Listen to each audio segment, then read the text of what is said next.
Good morning, everyone, and welcome to we've got a bit of feedback, I think. Okay. Good morning, everyone, and welcome to the Metro Inner Development Assessment Panel, Tuesday, the 18th of November. I declare the meeting open at 9:30 a.m. And in doing so, acknowledge we are hosting this meeting on the traditional land of the Whadjuk people of the Noongar Nation, and we acknowledge the Aboriginal people as the traditional custodians of Western Australia, pay respects to elders past and present, and the ongoing connection between people, land, water and community. The meeting will be run in accordance with the DAP Standing Orders 2025 under the Planning and Development Assessment Panel's Regulations 2011. And the meeting is being recorded and live streamed on the DAP website in accordance with Regulation 42A of the Planning and Development Assessment Panel's Regulations 2011. Members are reminded to announce their name and title prior to speaking, and panel members may refer to technical devices throughout the meeting to assist them in considering the information before them. I'll introduce the panel members. My name is Karen Hyde. I am the presiding member today. To my left, Francesca Lafanti, Deputy Presiding Member. Further to my left, Peter Lee, Specialist Member. And further to my left, Commissioner David Caddy from the City of Nedlands and Commissioner Kath Hart from the City of Nedlands. Item 2, we have apologies from Commissioner Bianca Sandri, City of Nedlands. And item 3, noting of minutes. Minutes are available on the DAP website of the previous meetings. I'll now move to part B of the agenda for the City of Nedlands. And first of all, I'll seek declarations of due consideration from panel members. Could I have a show of hands, please, to show that panel members have duly considered part B of the agenda and part B related information, noting that there was a further R13 published yesterday. Thank you. Due consideration has been given by I'll now return to disclosures of interest. I have received disclosures of interest from Commissioner Caddy and Commissioner Hart. They are impartiality interests, as this matter was considered at council.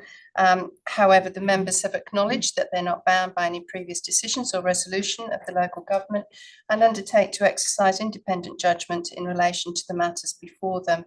And having considered these matters and determined there are no impartiality interests that would prevent the commissioners from participating or voting in relation to the DAP applications of this meeting. So I also have declared an impartiality interest. As presiding member, I was required to attend the mediation at the State Administrative Tribunal. But in the same token, under section 213 of the DAP Code of Conduct, I'm not bound by any of those confidential discussions that occurred as part of the mediation process, and I undertake to exercise independent judgment in relation to any DAP application before me today, which will be considered on its planning merits. We don't have any Form 1 DAP applications or Form 2 DAP applications. So we move ahead with Part 5, which is for Section 31 SAT reconsiderations. And we have for Lot 381, number 6, Alexander Road, Dalkeith, application for 5 multiple dwellings. Now we have a number of presentations today. They are all limited to 3 minutes. There's not been any extension of time granted. I'll watch the clock and give you an indication should you get close to that time, but I would encourage you to focus on the main aspects of your presentation when you do present, to remain within that 3-minute time frame, and rest assured we've all declared that we've read all of the information that you have all submitted today. So we will start with, let me just refer to my list here. Also, and last time we met, it ran very smoothly, and you're all very courteous and respectful of each other, so I appreciate that, and I'm sure that today's meeting will run in the same manner. After you've presented, panel members will ask questions. I think you remember that from last time, and then we move on to the officers. And if you need water when you come up to do your presentation or at any time through the meeting, feel free to take that refreshment. So first we have Jennifer Campbell, who is presenting against the application. Jennifer, thank you.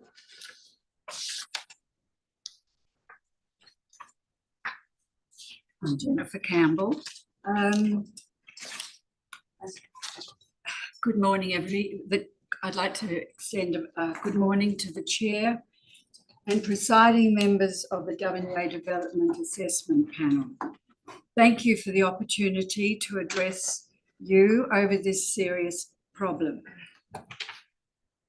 As a long-term resident of Alexander Road, we are particularly concerned about potential parking and traffic problems as a result of the proposed development at 6 Alexander Road. We also support the other speakers' concerns of bulk, scale, overshadowing, claimed use of building despite the amended changes. This section of Alexander Road is a busy thoroughfare linking Phillip Road and northern residents of Dalkeith to the Waratah Road shopping precinct. With only 8 parking bays available on one side of the street, namely on the same side as number 6, it is already constantly parked out by visitors to the street, together with those utilising the commercial businesses on Waratah Avenue. Commercial vehicles such as lawn mowing contractors, delivery vehicles, often have nowhere to park in the street as it is, which will only worsen after the proposed development. The proposed development with 18 bedrooms, ensuite bathrooms will have many occupiers with their own vehicles, as well as the need to provide for visitors to those occupants. With the addition of only 2 extra bays in the amended plan, being tandem bays, we find it still just ticking the boxes. The street will not be able to cater for the extra parking requirements, causing traffic congestion, inconvenience to neighbours, and danger to pedestrians. I have to emphasise that. Cars entering and exiting will have blind spots, and this could in turn lead to accidents. As a nearby resident, we are already experiencing parking difficulty in the street when having more than one short-term visitor or family staying with us. The proposed development will only further exacerbate parking problems to all the residents in the street. The City of Nedlands also agreed with our concerns and highlighted the fact that the overflow of traffic will cause congestion, reduce amenity, and increase safety risks. The earlier DAP decision supported residents' concerns about the proposed development at 6 Alexander Road. So we now seek the panel's continued support in refusing this application. And if it's possible, could you show those photographs? We got ones that were attached. At your 3 minutes, but we can have just a quick look. We have all received them anyway. Yes.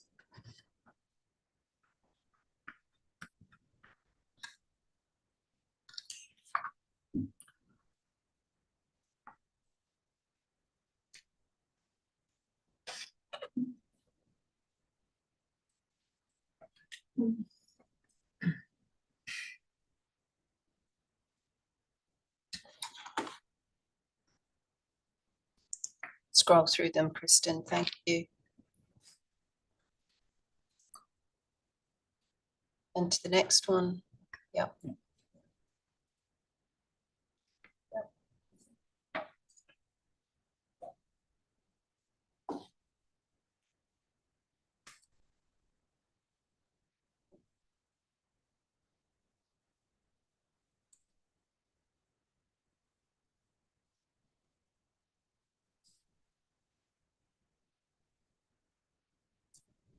Okay, Thank you, Kristen. Jennifer, I'll just see if the panel members have any questions of you. Did anybody have questions of this presenter?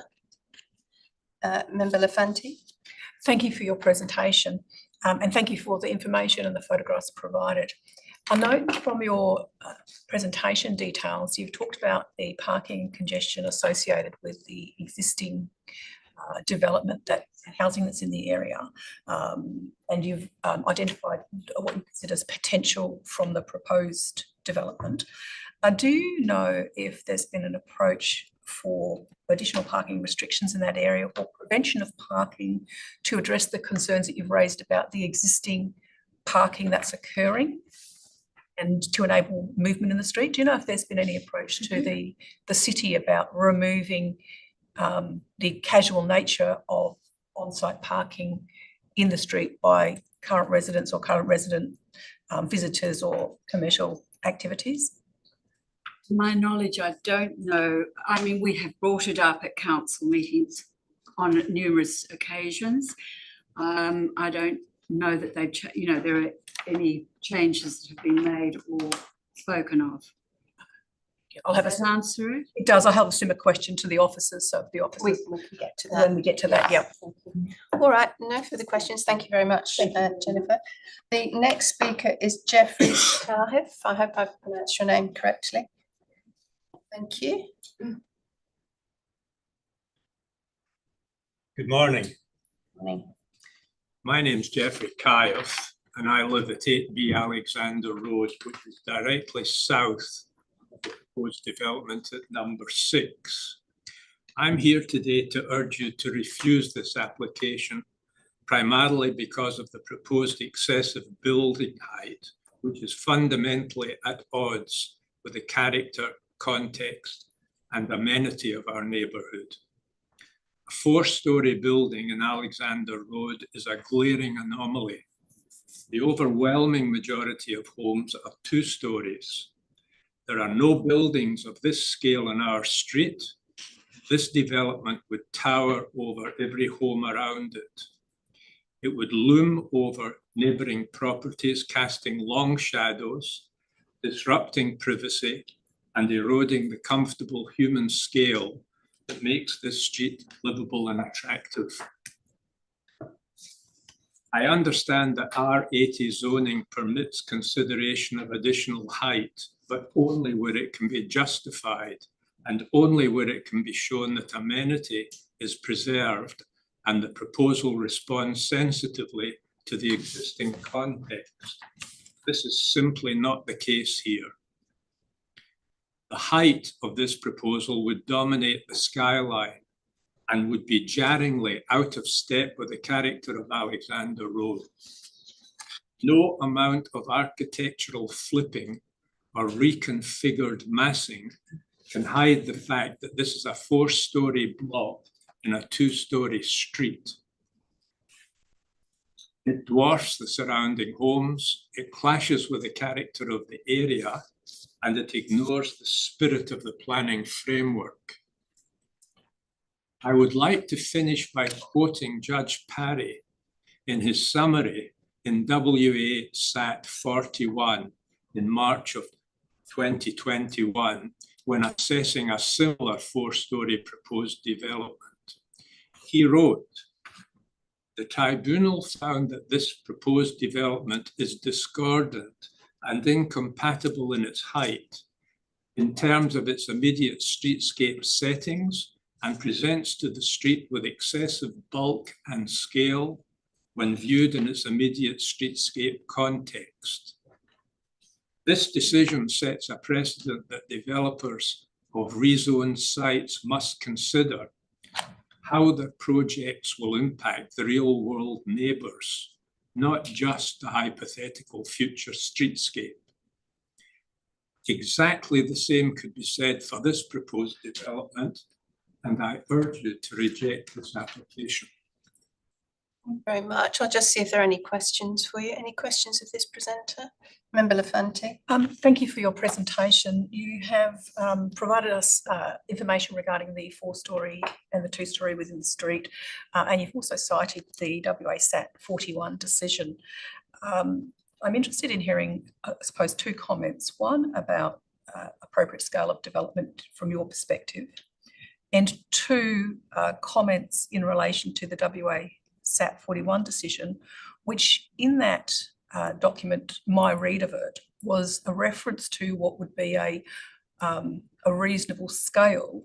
And in that, my read was that on the western portion of the site, that which faces Alexander, the 3-storey would be reasonable, with a 4-storey element towards the eastern side of the, to the western side, the Alexander Road, the eastern side of the development would be appropriate at 3 levels. That was the language that I read as being incorporated into the WA SAP 41 decision in relation to the proposal. I know that proposal was quite different from the one we've got.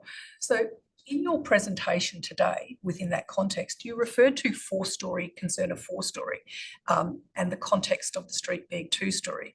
Do you have any comments in relation to where you're saying a development of this nature should be in height? Are you saying it should be 2? I'm trying to sort of get an understanding of where you say in the context of the streetscape. I have very similar questions to the city officers, and I have also referred back to what the WA SAT 41 talked about in terms of form and scale, and I accepted it was a different design for that, but they did talk about the marrying up within the zoning area. Do you have any other additional comments you'd like to add? I'd like to add that you'll hear from other speakers the effect of this 4th storey has on the overshadowing of the next door property.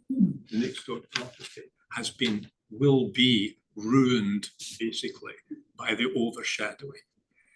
The fact that this 4th storey has been flipped to a certain part of the building has done nothing to solve that particular problem. It's the 4-storey element, top element, that your presentation today is primarily about that in terms of as its bulk and scale on the street. Is that correct interpretation of what you've just said? That's one of the elements. The overshadowing is one of the elements. It's by no means the only element. The building presents as a huge bulk, totally out of context with the other houses in the street.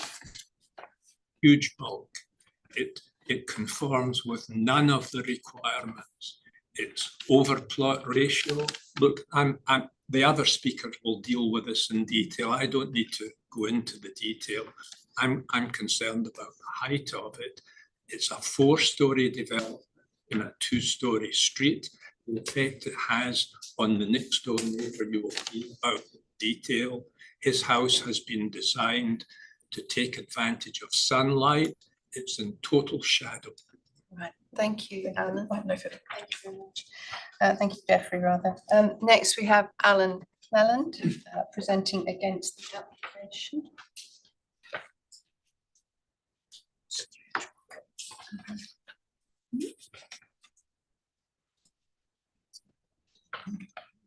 Good morning. Thank you for the opportunity to present.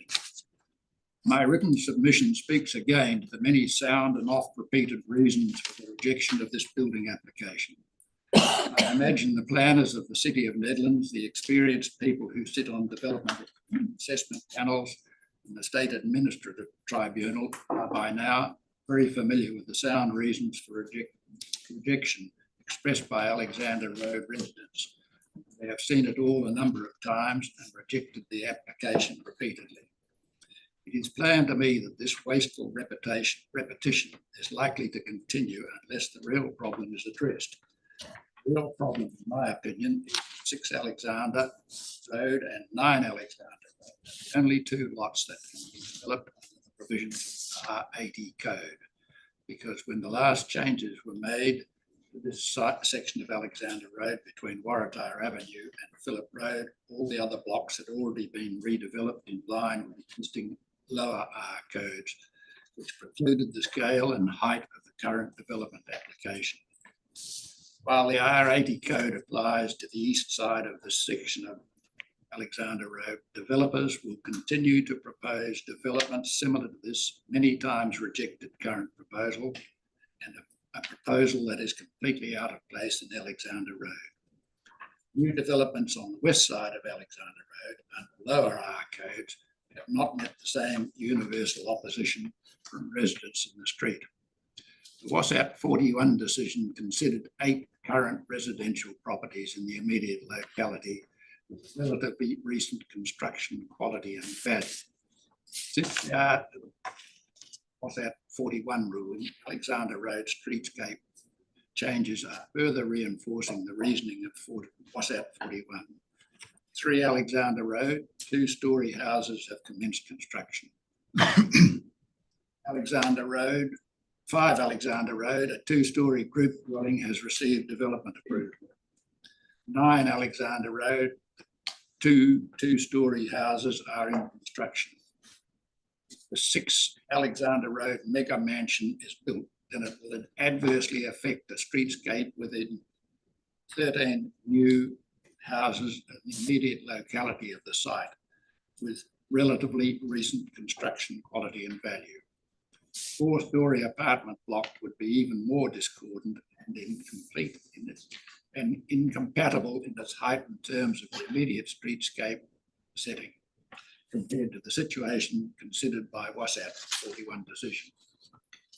The need to increase population density in an attempt to arrest urban sprawl is, I think, reasonably well accepted by the community at large. However, attempts to gain approval for developments such as the current proposal for 6 Alexander Road, which are totally out of keeping with their surroundings in a street section where the majority of blocks have already been redeveloped, bound to attract the strongest opposition, inflicting much additional cost on local residents and developers alike. Orderly planning progress to increase population density in an acceptable manner. Downcoding of the east side of Alexander Road and Waratah Avenue will be a great step in the right direction. I understand that downcoding is a slow process and will not resolve the immediate problem, but should be pursued. You're 3 minutes now, so if you could draw to a close. Thank you. I can close. Now you can just wrap up your final comments. One line to read. This development application is so grossly out of context that it must be rejected completely. I'll just check if there are any questions of panel members. Does any questions of the presenter? Thank you very much. We'll let you take your seat again. Next, we have Robert and Violet Williams speaking against the application. Robert, coming up, or you can come up too? All right. Sorry.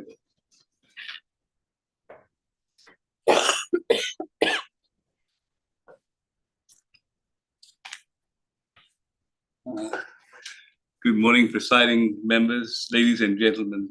I'm Robert William, and I'm speaking on behalf of myself and my wife. Thank you for the opportunity to present our case. Our biggest objection is overshadowing. Despite amending their plans, the living spaces on the northern facade of our home at 8A Alexander Road will continue to experience significant overshadowing. As submitted drawings and animation, which I presented in my submissions, on the winter solstice, the 21st of June, the void in central areas which bring light to the heart of the home will be in shadow till 3 p.m. The alfresco kitchen and dining areas will be in shadow from 9 a.m. for the rest of the day. Our waking hours are spent in these areas. The outdoor living areas will be in shadow from 9 a.m. and the pool areas from 1:30 p.m. These clearly exceeds the R code's 50% overshadowing limit. My apologies to the previous speaker, but I need to speak on the WhatsApp 41 also. Please uphold the WhatsApp 41, which was delivered on the 17th of March 2021 by a highly esteemed judge, D.R. Perry, on a similar proposal.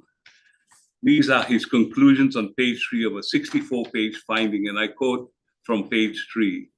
One, the tribunal finds this proposal discordant and incompatible in its height in terms of its immediate streetscape setting and presents the street with excessive bulk and scale when viewed from the immediate streetscape context.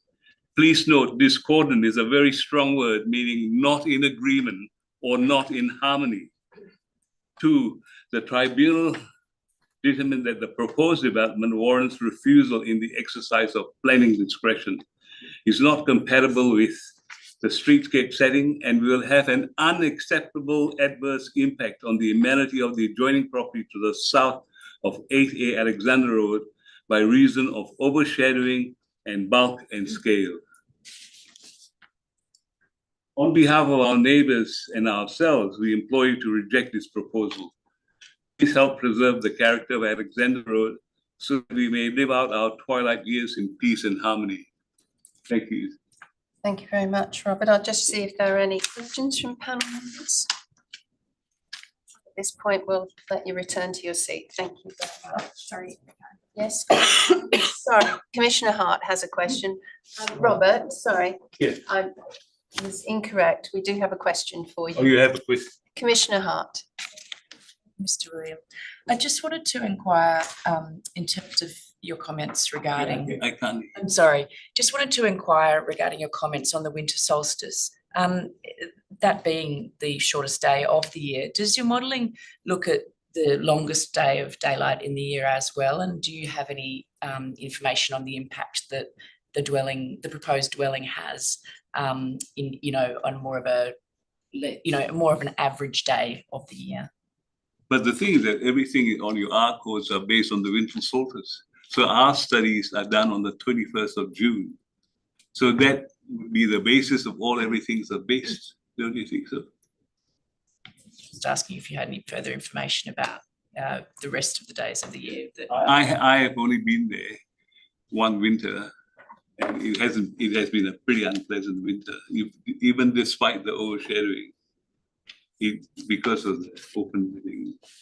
So when we have this huge monstrosity being built next to us, the shadowing will come into the house, not just on the outside. So can you imagine the cold and darkness that we will be experiencing? It will be quite severe. Thank you very much. Okay, thank you. Next, we have Robin Chinnery speaking against the applicant. Good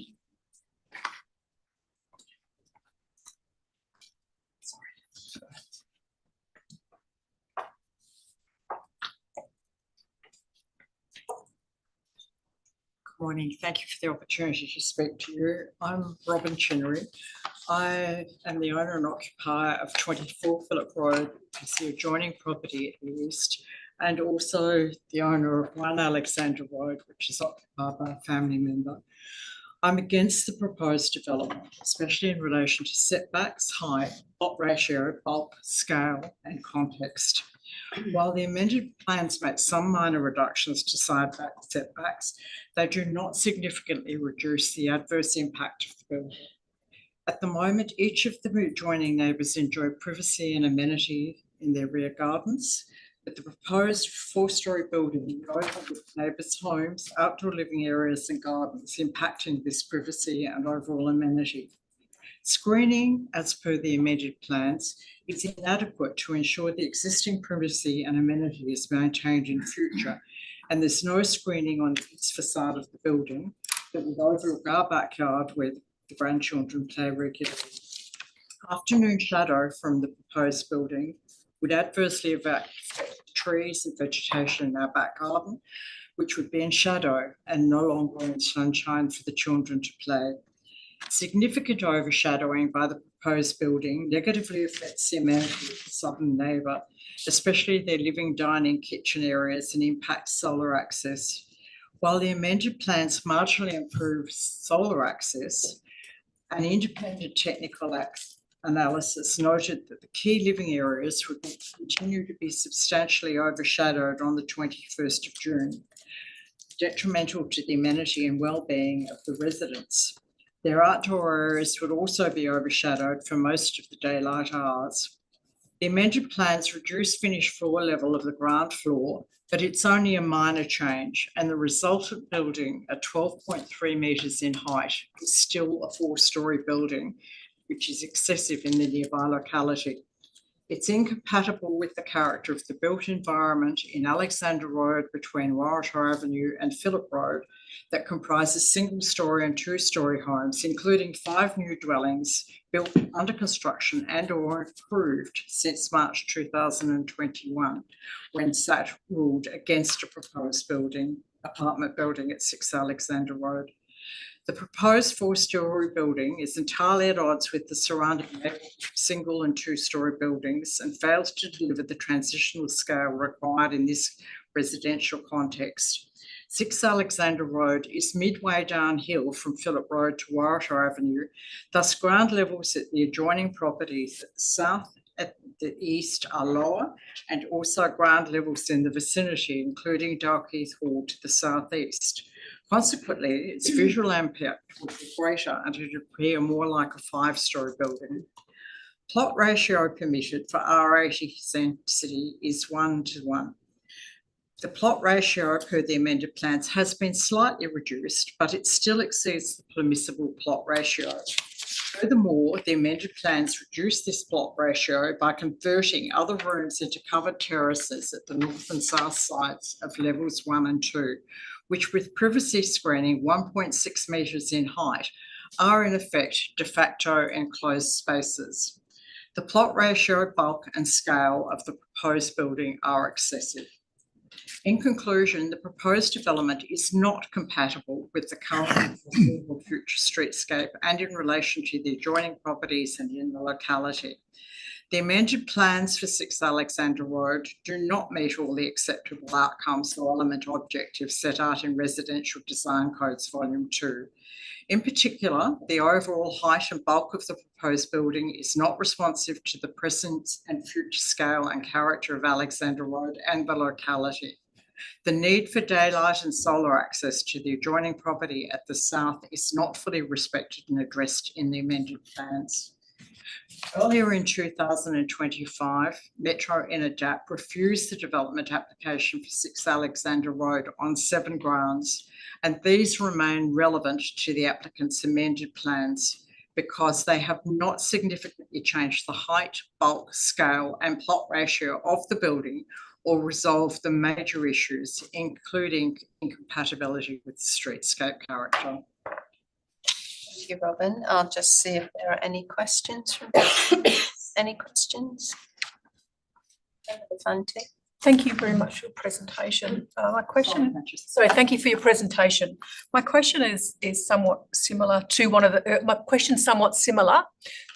earlier presenters. My question is a little bit similar to one of the earlier presenters, and it speaks to the bulk and scale as it faces Alexander Road. Alexander Road. So I'm focusing my question on that aspect of the development at this point.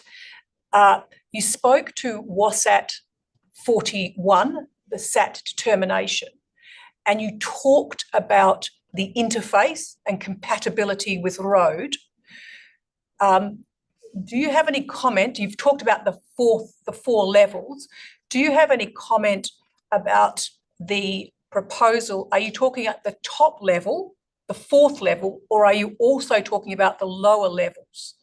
And the context that I'm putting that in is the decision, the WASAT 41 decision, talked about development facing the form facing Alexander Road of a 3-level being a reasonable development. That's the language that was used in that WASAT.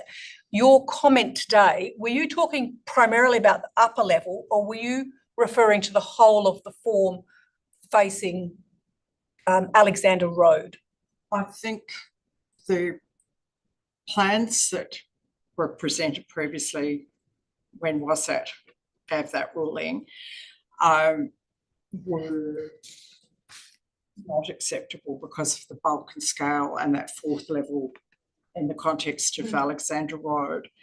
But it's also in that broader context of Alexandra Road, Waratah Avenue, Phillip Road, and that whole context of the locality, the streetscape, but that whole context of the locality, and with the changing ground levels and with the bulk and scale of the building, that the bulk and scale is so out of proportion with what is currently there, what has been developed over the last 20 years. And a lot of that development is taking place currently, but is at that scale of two-storey buildings, and that upper level is really just so completely out of context and incompatible with that. So it's the overall bulk and scale is still so much out of proportion with that character and context, both in the streetscape and that wider context.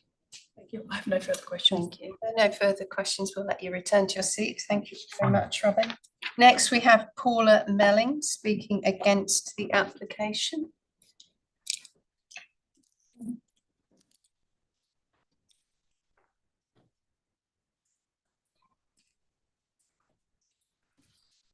Good morning, panel members, and thank you for allowing me to speak today. I strongly object to both the original and the revised plans for the development at 6 Alexander Road. While there are multiple reasons why this proposal should be refused, I will be speaking on one issue only, the excessive bulk scale and plot ratio. Other neighbours will address the remaining issues. Although the applicant has submitted amendments, these changes do not resolve the core reason this panel refused the previous application, nor the findings of WASAT 41, which confirmed that a building of this height and intensity on this site is fundamentally inappropriate. It remains in effect 1 story too high and inconsistent with the character of the street and the neighbourhood. The applicant asserts that the plot ratio has been reduced. However, this reduction has been achieved almost entirely through cosmetic reclassification rather than genuine changes to the building structure. Large areas that previously counted as internal floor space have simply been relabelled as outdoor terraces or balconies, many of them roofed, screened, enclosed, or clearly designed to function like internal rooms. This may reduce the plot ratio figure on paper, but it does not reduce bulk. It does not reduce building mass, and it does not lessen the real impact on the neighbours and on the streetscape. The building still reads as a 4-storey development in an area characterised by 1 and 2-storey dwellings. This is exactly the issue that led to the previous refusal. The building is too tall, too bulky, and too intense for this residential context. A related concern is the absence of any meaningful transition in scale. Even with the amendments, there is no gradual stepping down when moving from a 4-storey structure to single and 2-storey homes. The building's mass remains concentrated on the boundaries, creating a stark and abrupt change that is inconsistent with the desired character under the R codes, LPS 3, and the city's planning policies. This was a critical issue in the earlier refusal, and the revised plans have not addressed it in any substantive way. What I want to emphasise most strongly is that these amendments are just the drawings, not the building. Reclassifying internal rooms as balconies does not reduce the development's height, volume, or dominance. It is a paper-based reduction in plot ratio, not a real one. Approving these kinds of cosmetic adjustments would set a very concerning precedent, signalling that developers can bypass planning limits without genuinely reducing bulk or scale. In conclusion, the bulk, scale, and effective plot ratio remain excessive, unchanged, and fundamentally inconsistent with the area's character. This proposal should be refused for the same reasons this panel refused it last time, and for the same reasons identified in WASAT 41. It is still 1 story too high and it still fails to respond appropriately to its residential context. For these reasons, I respectfully ask the panel to uphold the city's recommendation for refusal. Please also refer to page 34 and 35 of the plans, where you will see where those rooms that were previously rooms have simply been converted to terraces and balconies. Thank you. Thank you. Paula. Any questions of this presenter, please? No, thank you. We'll let you return to your seat. Next, we have Rex Hubbard, who is presenting against the application. Good morning, panel members. I've cut some part of my speech in order to answer an earlier question. What do residents consider acceptable in this location? Well, that's already been established. Following the WASAT 41 rejection of this four-storey monstrosity back in 2020, a basically three-storey group dwelling is the proper term, townhouses, was agreed to between the developer at the time, the neighbourhood at the time, and council planners at the time. My understanding is certainly is that Rob William here actually purchased his home less than a year ago on the understanding that that development was going to get built on this site. So that's what, if we consider a reasonable development for an R80 zoned block in this street context. Onto my set piece speech. The DAP's seventh reason for rejecting the previous application was regarding its intended use. The revised design reinforces this same concern. For instance, the bedrooms have been redistributed as follows. Unit 301 has moved downstairs and increased from 3 up to 4 bedrooms. Unit 101 has slashed its bedrooms from 7 down to 4. I don't know how the owner thought that was a good idea of that particular apartment. Unit GO2 has been reduced from 3 bedrooms down to 2 bedrooms. These arbitrary and substantial changes suggest that the bedroom numbers are not genuinely tied to the functional layout or ownership of each apartment. How could an owner want a 7-bedroom apartment and then suddenly be happy with a 4-bedroom apartment? They give the impression that the so-called units could be used collectively as a single multi-wing dwelling rather than as 5 independent units. Also, the revised design report shows the parking bays are allocated in a very unusual way. Unit GO1 with 3 bedrooms has only 1 car bay, but Unit GO2 with only 2 bedrooms has 2 car bays. And furthermore, Unit 201's car bay, one of Unit 201's car bays, actually obstructs the front door entrance into Unit GO2. These arbitrary allocations of car bays are not logically or functionally tied to the parking requirements for each unit. These willy-nilly allocations of car bays give the impression that these units might in fact be intended for use as a single mega mansion holiday house with shared parking. Incidentally, the overall drawings show a different allocation of car bays compared to the design report and the traffic report.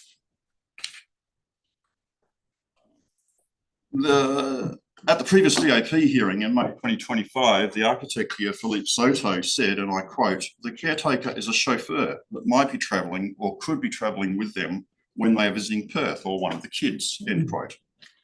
Based on the architect's statement, the caretaker does not reside in Australia, and this means that Unit GO2 is not intended as a permanent dwelling as defined in the R codes. The revised waste management plan also states very clearly that the caretaker would do many things. I think it had a bullet list of 8 or 9 duties for the caretaker. However, an overseas caretaker will inevitably not do these things, and that will lead to hygiene and amenity problems for both residents and neighbours. How does a chauffeur overseas take the bins out every week? Other people have spoken to plot ratio manipulation. I've dropped that element of my speech. In conclusion, taken together, these issues reveal a reactive redistribution of bedrooms, car bays, balconies and terrace areas within a single mega mansion holiday house, rather than a coherent and functional design of 5 grouped dwellings. The proposal should be advertised and assessed transparently as a single residence, not as multiple dwellings. To proceed otherwise would undermine the integrity of our planning framework and the intent of the R codes. Thank you very much, Rex. I'll see if there are any questions from panel members. No, not at this point. Thank you very much. Next, we have Kylie Bennett speaking against the application.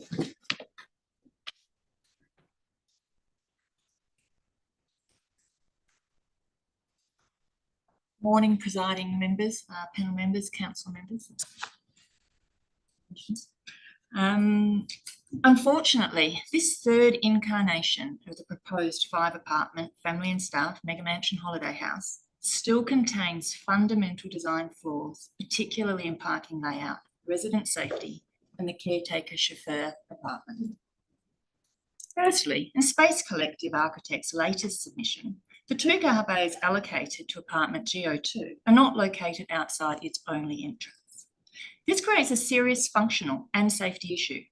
If a car for apartment 201 is parked in its bay, residents of G02 cannot readily enter or exit their own front door. This is not hypothetical. Parking use directly conflicts with residential access. In an emergency such as a fire, this becomes a life-threatening risk, as the G02 occupant could be physically blocked from escaping. Likewise, in a medical emergency, how can someone be carried out on a stretcher? With the only entrance to G02 being through a 12-bay car park, is it safe for visitors, especially children, to reach this apartment? Secondly, the car park is far too tight and poorly configured. The 2 northernmost bays have insufficient manoeuvring space when the car park is full. Unless residents possess position driving skills that match the swept path diagrams, these bays are effectively unusable. The limited manoeuvring space also prevents 2 vehicles from safely passing. Practically, if one car enters while another exits, one driver will have to reverse a long distance, potentially out onto the street and across the footpath, posing a real danger to residents and the public, including children walking to school on Alexander Road footpath. The large swing gate compounds the collision risk, particularly for vehicles forced to reverse onto the road. And with a 3.5 metre wide driveway, there is no capacity for passing, meaning reversing movements will occur frequently. These are fundamental design flaws that compromise both vehicle and pedestrian safety. Thirdly, apartment G02 has a single, potentially obstructed door, and it is the only route to the rear garden containing 8 trees. This forces all garden equipment and green waste to be hauled through the apartment and between the parked cars, inviting property damage. It's extraordinary that such an obvious shortcoming persists in a third redesign. Taken together, these issues make it clear that this proposal is a reactive attempt to overcome the previous refusal rather than a coherent, safe, or compliant redevelopment. The outcome is compromised and unsafe layout that falls short of acceptable planning and design standards. For these reasons, I respectfully urge the panel to refuse the 5-apartment family and staff mega mansion holiday house, or at a minimum to require substantial redesign to address these design failures. Thank you for your time and consideration. Thank you very much. Any questions of this presenter from panel members? Not at this point, thank you very much. Next, we have presentations from Felipe Soto, Space Collective, and Hollingworth of lateral planning in support of the application. They've been given 3 minutes each. Which order do you want? Felipe first.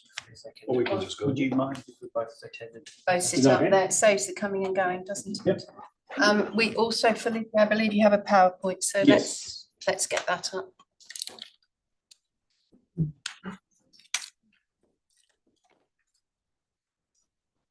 I'll let you know when you go over your time. So we'll wait until it comes up.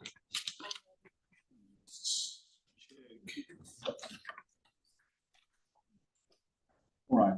Good morning, members of the panel, and thank you for the opportunity to present our proposal for 6 Alexander Drive today.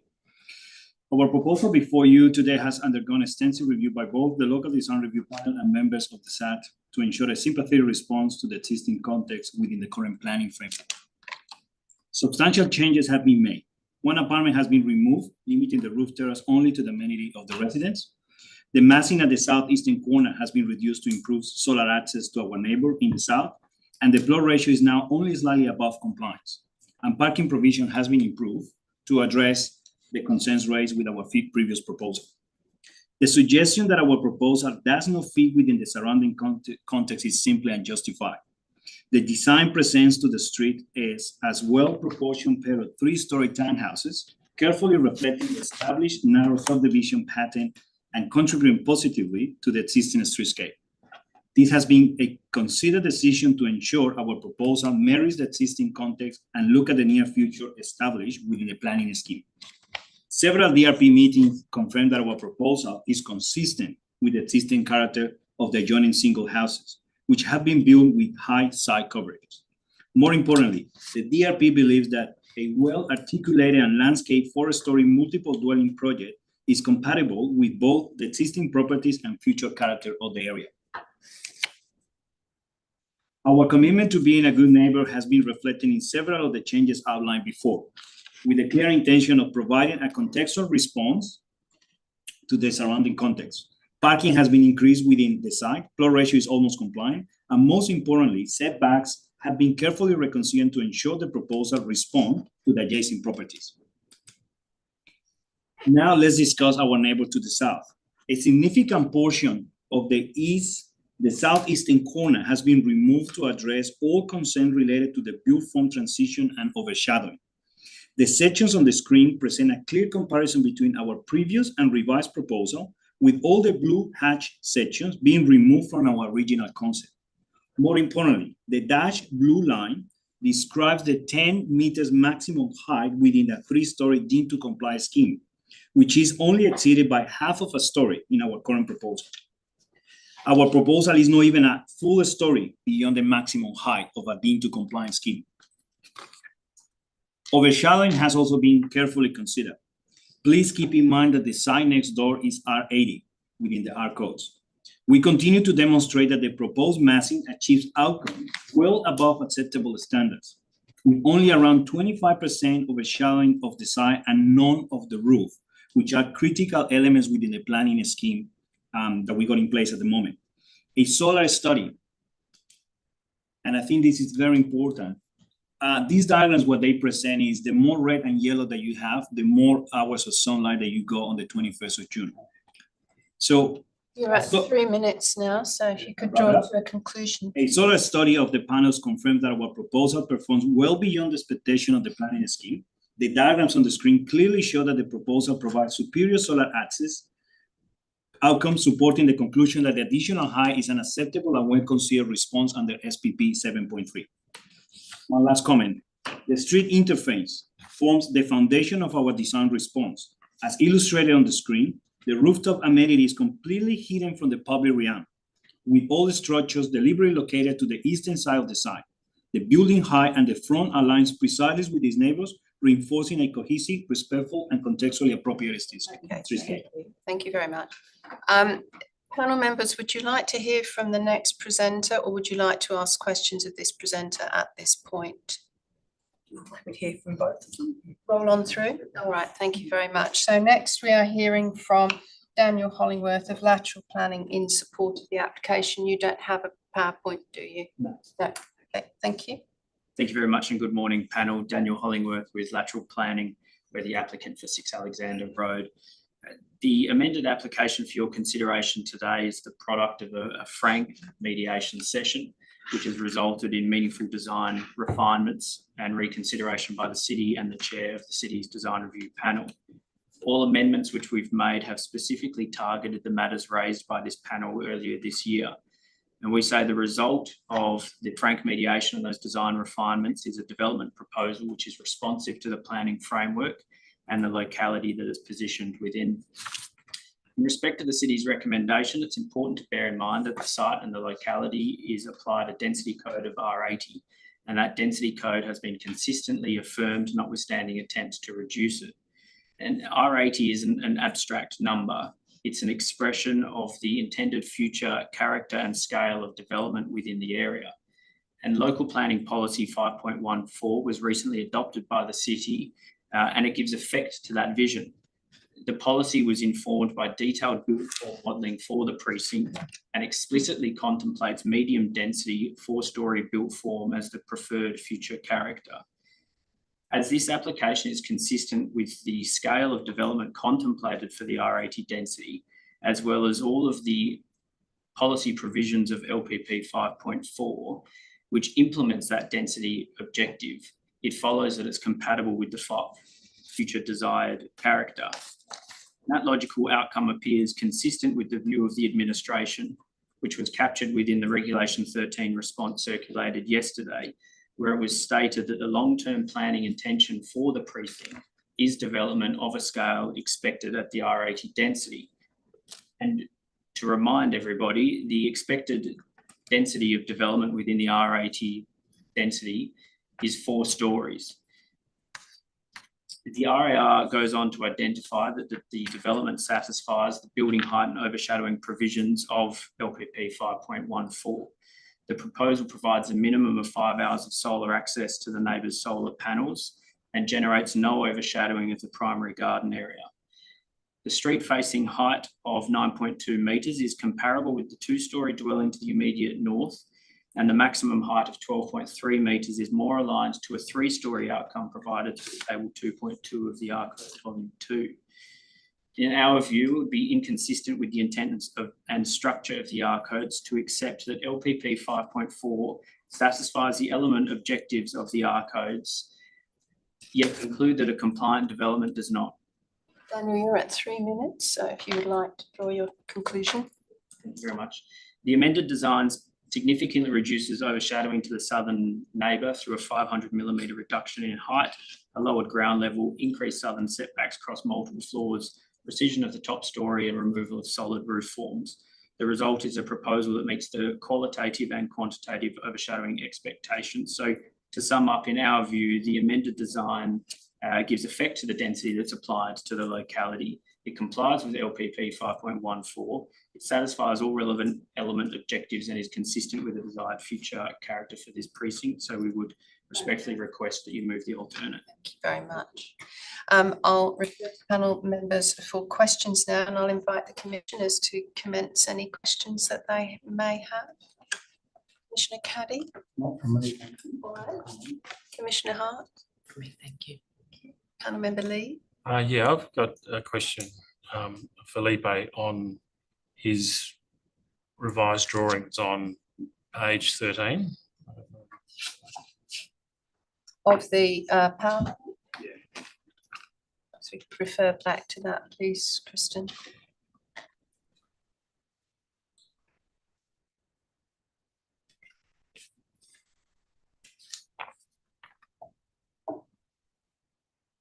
Slide 13, was it?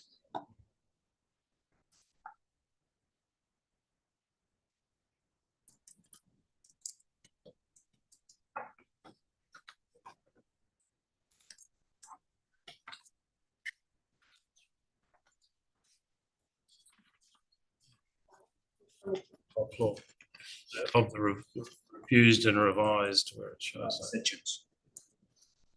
no, not the sections. 13 of 30 I've got. It's your top floor showing refused and revised. Comparative plans. Comparative.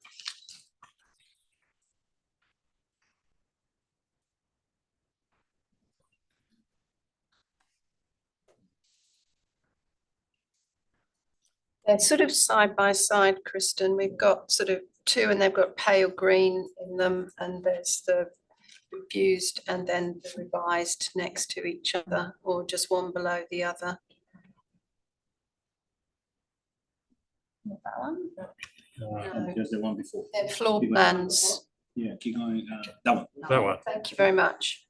So, Felipe, my comment here is I think the way you've handled the Alexander Road elevations wonderful, and the scale is well handled there. But preempting, but at the rear, the floor plate, the amenities on that floor has grown quite massively. So on the original scheme you put forward, the project, the amenities on that floor seem to be enough for what you wanted approved. Since the changes happened, you've added a yoga room, a gym, a table tennis, a theatre, and a bigger kitchenette. So whilst you've handled, I think, the front of the building well, where you're closer to the rear boundaries, there's a big increase in the floor space on that upper floor compared to the previous submission. Yeah. In terms of the amenity, yes, it has increased in terms of what is being offered to the residents of the building. But in terms of the bulkhead scale, if you compare the massing to the southeastern corner across the two diagrams, it's being removed across several levels all the way down. The reason, if you guys remember, our previous proposal included a couple of those sort of amenity areas within the apartment areas. So we have reduced the number of bedrooms across a few apartments, and some of those amenity areas that were part of the internal area of those apartments have moved more at the communal sort of amenity on the roof terrace. Something that we did when we were looking at the overshadowing is pretty much we draw a line in terms of what that 4-story footprint will look like south, in terms of not affecting the neighbors at all, which is what the overshadowing diagram sort of demonstrate in relation to not affecting the solar panels of our neighbor and not adding any overshadowing when we are looking at just a simple 3-story sort of deemed to comply scheme. So yes, it has increased, but in terms of the bulkhead scale, there is a substantial reduction. And some of those areas were actually part of what we had as an internal spaces in the previous apartments. So now they become communal space for all the apartments. You have another question? Member Lafanti, questions? Thank you. My question is probably to yourself, Daniel, in relation to planning. In today's presentation that you've both provided, there's been a number of reference to a deemed to comply, in particular in relation to setbacks. The R codes, as we have before us, are a performance-based criteria, and WASAT 41 reinforced the need to deal with both acceptable outcomes as well as element objectives, and notwithstanding something may be consistent with an element outcome, also meet the acceptable outcome, it needs to also meet the element objective. I'm interested in your comments, and both of you can refer to it, but it's probably a planning-based one. The bulk and scale, so I'm specifically talking to the height as it faces Alexander Road, and the setbacks, and in today's presentation provided through Filippo, he referred to the setbacks were acceptable as they met the deemed to comply, that was the language, and referred to acceptable outcomes. So I'm interested in your comment, and Filippo, you can also comment in this, as to the compliance or acceptability in relation to element objective, and that was a cornerstone of the conversation repeated throughout the WASAT 41 decision. I acknowledge it was a different plan, but I'm referring to the principle that sat in that conversation. Can you speak to the bulk and form, so setback and height, particularly as it faces Alexander, which speaks to the compatibility in scale and form with that street? Of course. If I can start addressing the question around the presentation of deemed to comply.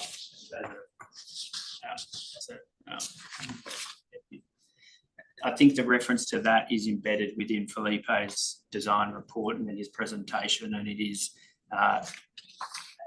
referring to compliance with the policy provisions as opposed to a deemed to comply outcome through the R codes. I accept that Volume 2 provides no deemed to comply pathway. I think it's just a terminology difference between architect and planner. So from my perspective, I completely agree and accept that R codes Volume 2 and any amendment or augmentation to the R codes Volume 2 through local planning policy is a performance-based criteria, and there is no deemed to comply pathway. So I accept that. In respect though of massing and presentation to the street, for me, one of the most important criteria to consider is what is the actual building height in metres, not what is the height in stories. So the height in metres at the street interface is 9.2 metres. If we refer to table 2.2 of the R codes, 9 metres is more aligned to a 2-story building. And I think that is particularly important when we're considering the streetscape presentation of the development. That a street interface height of 9.2 aligns more or less with the maximum height of the skillion roof of the northern dwelling. So there is some consistency of height across the street from Alexander Road. Also, Felipe has undertaken a lot of work to make sure that the development presents as 2 3-storey townhouses through the vertical break in the massing. That's something that's been acknowledged by the city and the design review panel, as well as a positive contribution to the street in terms of reflecting the narrow lot subdivision nature of the locality. So it's not to say that we're wanting to replicate it, but we are having close consideration for the existing nature or manner of development. Then as we proceed to the rear of the development, we obviously extend to a 4-storey built form, but again, that 4 stories is 12.3 metres, which is more akin to a 3-storey development under the R Codes Table 2.2. And referring to one of your earlier comments, Ms. Lafonte, was Judge Parry at paragraph 116 of the BHY decision that provided over to comments that development transitioning from east to west from 4 to 3 stories would likely be an acceptable outcome subject to the qualitative assessment that needs to be undertaken through the R Codes. The previous development, as you say, was substantially different, and that's not what we're contemplating here. However, the development of that was 4 stories and we are 4 stories. But that is why it's really important to bear in mind that when undertaking the assessment of building height, we need to refer to the height in metres. The height in metres of the previous refused application in the BHY decision was 15 metres, and that was 15 metres at the street plus a semi-subterranean basement. So the development of itself is substantially different in manner and form, but the over to comments of Judge Parry in providing the transition in building height are the things that carry through to the preparation of the development application dealing with building height and massing presentation to the street. Further questions? My second question is the follow-on, specifically the western part of the site, the portion of the site that on the most upper level faces Alexander Road, including the amenity aspects of port, a variety of other aspects up there. And I'm interested, again, you've already started speaking about it, about the commentary which looked at the uppermost level. And again, I am referring to some of the commentaries that's been provided about massing, with massing being pushed towards the eastern, so to the rear of the site. Can you speak, or can Filippo speak on the design and the impact of that upper level on the streetscape in terms of bulk form and interaction again with the street? So just now specifically the upper level. I understand the question, thank you. And I'll invite Filippo to answer if I miss anything. But fundamentally, we would say there is no impact of that upper level on the street. The setback of any mass at that uppermost level has been positioned to ensure that it isn't visible from the footpath along Alexander Road. That was the primary point that it was taken from. There's a section in Felipe's design report that identifies that upper level isn't visible because it's screened by the pool itself. So in terms of any perception of mass or scale, we would say that it doesn't have any negative impact on the streetscape. No, I guess that has been the result of working with the DRP. There was a strong sort of feedback from the design review panel in terms of the sort of streetscape interface. And I think as Dan sort of mentioned, we work on 2 things. The first one is to make the building look like it's a couple of townhouses facing the street under the sort of maximum height when we are looking at 10 meters as a sort of reference in terms of the height, and a well sort of set back sort of upper level that is not going to be visible from the street at all. And that is what probably most of the open areas of that sort of rooftop amenity are to the eastern side, and the additional sort of roof that we are providing for what will be the fresco areas or the amenity areas on the western side. That roof is quite well set back, so it's not really visible from the street. So the upper level setback, again, on focusing a lot of the front end conversation at Alexander Road. I've got the comparative plans next to me. The numbers on your plans, slightly different references between the 2 plans. Blue line on one is 6 metres and red on the other is 6 metres. Has that upper level altered in its setback? The comparative plans appear that the upper level is at the same point between the two plans that we've seen? The previous one that was determined. Most of the work you have to do is I'm talking about on most of the work on that sort of interface. I think when we went back to the sort of design review sort of process, we found out that that sort of location of that amenity area and the pool area and the pool deck of the sort of open area on the rooftop didn't really cause any impact in terms of the perception of bulk and scale to the street. So that sort of front section was sort of pretty consistent with what the sort of design outcome was going to look like from the streetscape. The majority of the work on that rooftop level was on the eastern side to reduce bulk and scale and reduce the sort of footprint of the roof of the sort of structure. The front section is pretty much consistent with the previous proposal. What we did is that the whole building went down by 500. So that perception of that additional sort of, let's say, minor section of the bulk with the pool and the pool deck came down anyway by 500 million, rather than creating a larger setback to the street. Can you speak now to your facade material choices? Again, I'm on the same conversation about interface with the street and the changes of those elements, the treatments and the materials, and what you say that does in terms of its compatibility with Alexander Road, both in the indentation of the build, but also the materials. So a couple of things are critical on how the development is presented to the street. The first one is what we were aiming in here is that the building presents as a two set of townhouses, which is consistent from the build form perspective and the aesthetics of the project, consistent with the sort of narrow sort of pattern that you find along the street.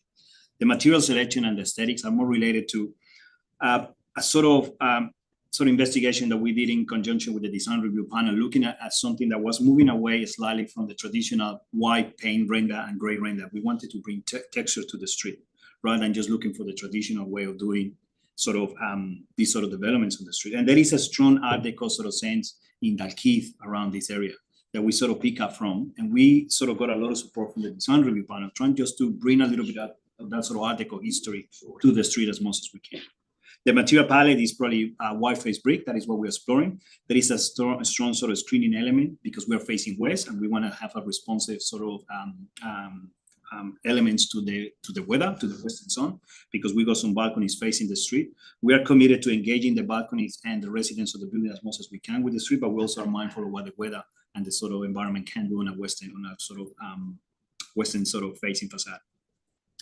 Thank you. Can you also speak to the ground level, particularly the parking? I'm talking about the furthest most bay and your traffic movement details. It shows quite an unusual manoeuvring, and there's not the typical bay for ability to reverse in and then turn around. And I'm looking at it in the context of the manoeuvring, the location of your support poles for the building. It seems quite complicated maneuver. Can you speak to that? Yeah, so usually when you got this sort of single aisle and double bay parking on both sides, you could allow for additional sort of depth in the car park to allow for that additional sort of meter that allows for the end bays at the end of the aisle to be able to reverse comfortable and just leave the building. So that's what we have done. So if you look at the additional tandem bays that we located on the southeastern part of the site, there is an additional meter between the actual car bay and the boundary, which allow the easier sort of maneuvering for the driver when he's leaving the building. And that the same approach to the northern side. I apologize. I think the latest drawings that we submitted to the council, actually the bay next to GO2 is the car bay for GO2. In my presentation, there is a mistake. It looks like it's unit 201. The drawing submitted to the city, actually, we allocated that bay exclusively for that particular unit. So there is one bay that's going to have a little bit more than 3 turns, but from the traffic perspective on the swept path diagrams that we submitted as part of our revised submission back to the city, everything's being supported from the traffic perspective. Final question. Yes, thank you. My final question speaks to the overshadowing, and I'd like for you to speak further about the, particularly on the southern neighbour, specifically about the changes you made, and from both design perspective, but from a planning perspective, I'm interested, Daniel, your comments about the not just acceptable, but also element objective provisions. I note that whilst that did talk about this aspect as well, can you speak about that aspect that you the changes that you made to address that element, and what is the amenity outcomes in terms of element objective? It might be a Daniel question for that. And I note there was a presenter specifically on this aspect and spoke about the impact within their site. Sure. Yeah. So the element objectives for building height, insofar as they deal with overshadowing, talk in the first instance about responding to the desired future character of the area.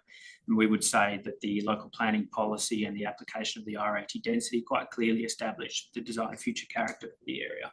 And that's again to say 4-story development. The policy provides essentially a reduction in the, I'll call it the as of right, but we understand that it's not the height, to 3 stories with some qualitative criteria to be capable of being considered for the 4-story. And the qualitative criteria in that instance is solar access to the solar panels and access to primary garden areas. And we've demonstrated through the design review process, and the city accepts that we satisfy each of those criteria. So we qualify for consideration of that 4th story. So insofar as it deals with desired future character, in my mind, we're firmly within that realm. Then the element objectives go on to talk about having regard for buildings and existing development is unlikely to change. In respect of that, we would say that the development has been significantly amended to ensure that the overshadowing that is caused is of a nature that is acceptable within the R80 density, but also within what appears to be a more suburban typology for R80. And we can demonstrate again that we provide no overshadowing to the primary garden area of that southern neighbour. Felipe has undertaken quite extensive design review to ensure that the overall building height is reduced. The mass and the roof structures to the southern element of the development have been removed to ensure that there is increased solar penetration to that southern neighbour. And again, it's that we need to have regard to it. We don't need to provide no shadow to it. It's not just that we haven't had any consideration for it. It has been the driving principle for the redesign of this development is to ensure that we're not undermining or negatively affecting the amenity of that southern neighbour. But we would say that we are consistent and respond to the desired future character, and that's in terms of height, but also presentation to the street with parallel subdivisions and some of that more broader transition expectations from the planning framework from east to west. So we would say that for each of those element objectives that the city has referenced as a reason for refusal, that we would satisfy. And the final concluding comment on all of that is that it's important in my mind to recall that the preparation of the local planning policy needs to demonstrate that the provisions that are embedded within it satisfy the element objectives of the R codes for the provisions that they're amending. And so in my mind, that's precisely why the city undertook built form modelling for this precinct, which we understand is only the eastern side of Alexander Road between Waratah and Phillip, to demonstrate that the built form outcomes that are promoted through that policy satisfy the element objectives. So I would say that the policy provisions that are prepared satisfy the element objectives. That is the necessary precondition for preparing and adopting the policy. And equally, it's something that we've had very close regard to in preparing this development. We have exceeded significantly the criteria embedded within LVP 5.14. Thank you. Just one from me, and it goes to the issue of overshadowing. There is reference in the Responsible Authority report, and their calculations are that the proposal results in 74% shadowing of the adjoining site on the 21st of June. Obviously, one of the presenters earlier on, one of the neighbours has had independent. It's that reference is on page 19 of the RAR 24 of our consolidated agenda papers. The nearby resident have had their own architect assess the overshadowing, and they say that it is significant. Can I be clear what proportion of this. Admittedly, I understand as well that in R80 and under volume 2, there's no criteria in that respect, but I'm just keen to understand the relative analysis that has been done by others and yourself. So what's your comment on the? We double and triple check this because we knew that this was going to be an ongoing race. We I need your outdoor voice. Yeah, the 26% that we are presenting in our presentation is the correct sort of overshadowing. And we have also taken into account the level difference. In our initial assessment, we were assuming both sides to be flat. The community raised to us that actually there was a 500 to 600 sort of difference between our neighbor to the south and our side. So what we have done is actually we did the proper modeling with the right information from the footprint of our neighbor that is consistent with the solar access diagrams and the sort of level sort of difference to make sure that everything was sort of as accurate as possible. And the 26% that we present in our information is correct. Now, what needs to be consistent is there's a 26% of the overall site. It's not just the portion that is open space. It's 26% of the entire sort of site. And that's what the overshadowing sort of uses as an assessment tool when we're looking at these elements. And the assessment, what is also important for us is looking at the solar access. We tend to look at just 1 minute in time. So it's 26%, yeah, but when we look at the solar access for that sort of property, especially that window on the northeastern corner, I believe is the living area, we have demonstrated that the acceptable outcome that we are achieving through the removal of the massing on the southeastern corner of our building. Thank you for that answer. Are there any further questions of the applicant at this point? If not, we will thank you to return to your seat. And I'll just, before we move to officers, acknowledge that we did also have written submissions from Michael Threlfall, Kristen Melling, Carmen Tudor and Ken Perry. We will now refer to the officers. We have in the room David Banovich. Thank you for joining us in person. Before we ask questions, did you want to go straight to questions or were there any overarching comments that you would like to make? Straight to questions. Straight to questions. Very good. Thank you. Panel members, questions of the city officers. Commissioner Hart. Thank you. Commissioner Caddy. Thank you very much, Presiding Member. Mr. Thompson, a lot has been said this morning about the local planning policy 5.14, and that is a matter that is coming back to council tomorrow night. It is, yes. And it is, obviously we cannot preempt the outcome of tomorrow night's meeting, but can you raise what we expect the outcome to be? 514 is a precinct policy. Might need a bigger voice, sorry. Policy 514 is a local precincts policy. It was endorsed by council in about August 2024, and it rescinded about 4 or 5 other local planning policies at the time. One of those policies was a height limit policy 5.8. We drew a lot of comments from the residents in the area. The council was asked to reinstate local planning policy 5.8, which had the height limit of 10 metres embodied within it. And that was supported at council at the time. The officers of the city worked on revising or coming back to council with the response to that request.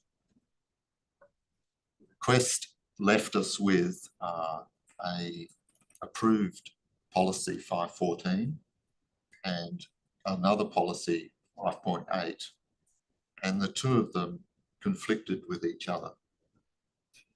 When it was put back to council at the time, it was recommended that 5.8 not be adopted, and alternatively there was further consideration for amending 514 to incorporate elements of 5.8, namely the height limit policy.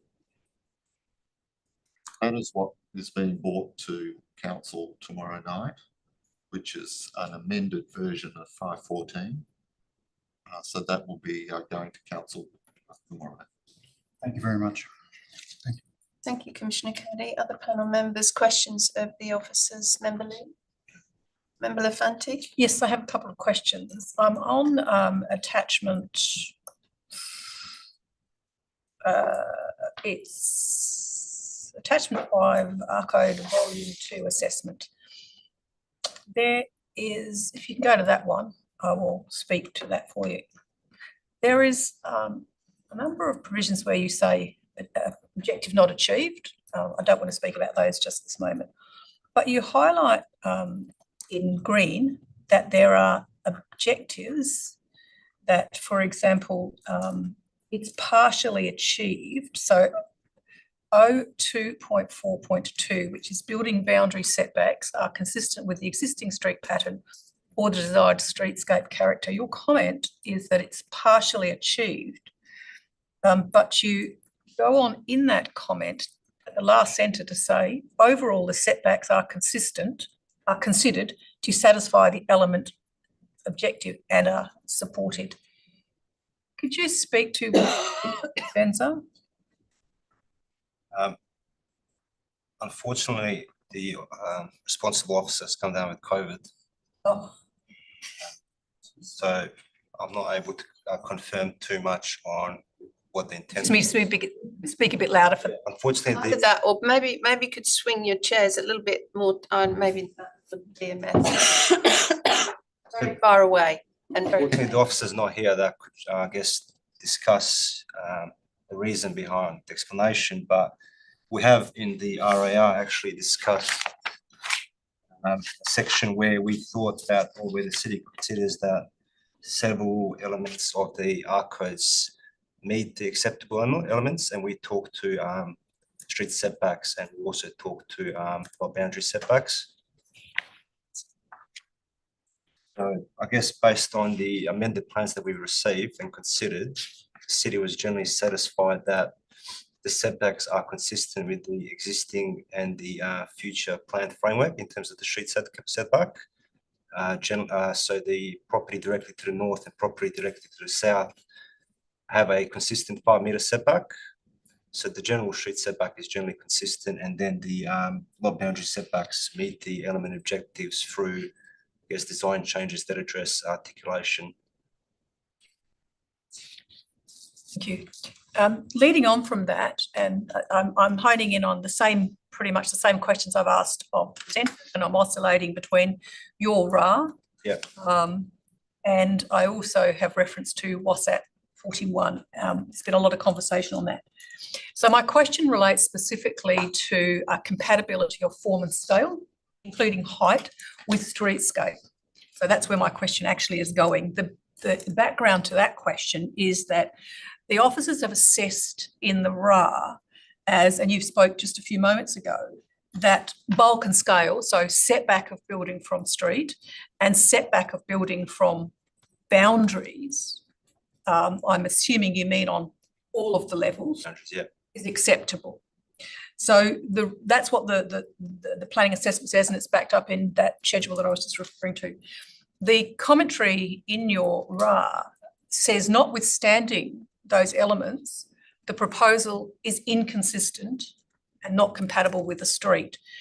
Can you, either of you, elaborate further which of the elements of this design that you say are causing or relate to that non-compliant with the streetscape? Because the report appears to read that those elements are actually acceptable. Yes, I acknowledge that, that's correct.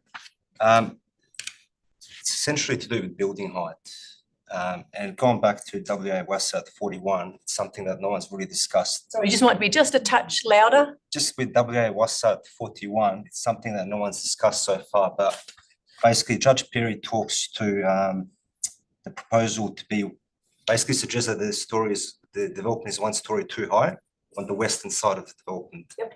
So the question is whether the applicant has done enough, is it this part of the application to demonstrate that the 4th story is sufficiently set back towards the eastern end.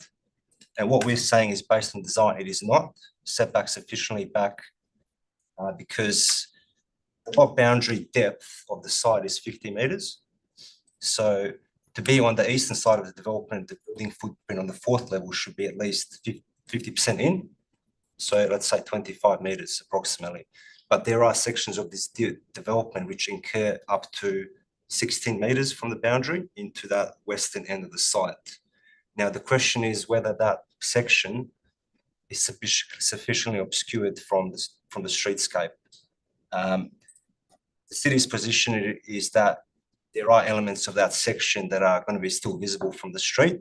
We acknowledge that whilst it may not be visible directly standing from the footpath, on approach, specifically when you're heading south to north along Alexander Road, there will be sections potentially that will be available that can be seen from the street as you're approaching the property to the south of this site. And particularly when the development directly across the road on the western end of Alexandria is built as well, it is likely because that two-storey, they will clearly see that two-storey element as well. So unfortunately, we haven't actually received any renders. We've seen a cross-section, but we haven't actually seen any renders from the size of what that actually might present. But in our position, we don't think that enough work has been done to basically sufficiently relocate the western portion of the building away from the front section of the site. So it's more tucked away at the back. So I understand where you're coming from.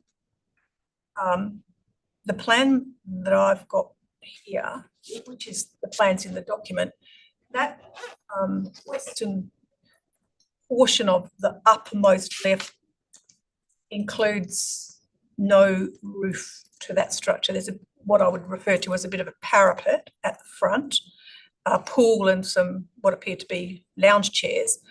Structure starts essentially at the store. Yeah, which is set back 16 metres from the primary street boundary. What I'm saying is the western end of the development is first 25 metres.